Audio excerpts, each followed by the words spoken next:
Ẹ káàbọ̀ padà sí orí channel yìí. Ṣé àlàáfíà ni gbogbo wa wà? Nínú fídíò yìí la ó ti máa gbọ́ ìgbà tí Jalagbon apá kejì máa jáde. Irú ọkùnrin wo ni Jalagbon jẹ́?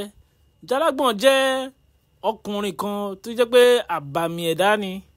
Ó ní agbára púpọ̀ débi pé kò sí ẹnikẹ́ni tó lè kojú ẹ̀ tó bá ti lọ ṣiṣẹ́ ibi tó máa ń ṣe.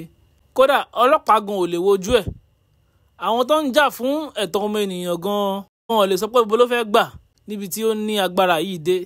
Ó wá bẹ̀rẹ̀ sí ní da gbogbo ìlú láàmú, ó bẹ̀rẹ̀ sí ní jalè kiri, wọ́n ń pààyàn kiri àdúgbò débi wípé ìlú ò wá fararọ mọ́ nítorí Jalagbon. Àwọn òṣèré jàǹkànjàǹkàn náà kópa nínú fíìmù Jalagbon yìí. Ẹ̀yin tí ẹ bá ti wo Jalagbon, ẹ lọ wò lórí Yorùbá Plus. Níbẹ̀ lẹ ti máa rí Jalagbon wò.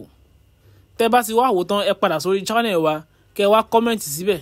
Kí ni nǹkan tí ẹ̀yin lè sọ nípa fíìmù yìí? Òṣèré wo ni ẹ fẹ́ràn jù nínú Jalagbon? Àti pé kí ni ẹ̀kọ́ tí ẹ rí kọ́ níbẹ̀? Ṣùgbọ́n kò tán síbẹ̀ o, fíìmù yìí ní apá kejì. Fún gbogbo àwa tí a ti wò náà, ẹ jẹ́ ká kọ́mẹ̀ntì sínú comment section. Kí a má gbàgbé pé àwọn subscribers wa nìkan ló ní àǹfààní láti jẹ ẹ̀bùn wa o. Torí ìwọ tó bá subscribe sórí channel yìí ni ó máa jẹ ẹ̀bùn 5,000, 10,000 àti 15,000 naira wa. A máa select ni nínú comment section. Ẹ comment sínú comment section òṣèré tí ó gbé yín débẹ̀ dáadáa, tí ẹ fẹ́ràn jù. Ẹ̀kọ́ wo lẹ rí kọ́ ńbẹ̀?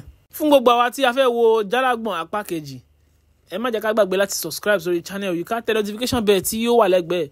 Torí àwa tí a bá ti tẹ notification bell yẹn la máa kọ́kọ́ ní àǹfààní láti wà notified, la máa kọ́ mọ̀gbà tí apá kejì bá ṣe jáde gbàrà. A rí jù báyìí lọ, a ó tún pàdé nínú fídíò wa tí ó ń bọ̀.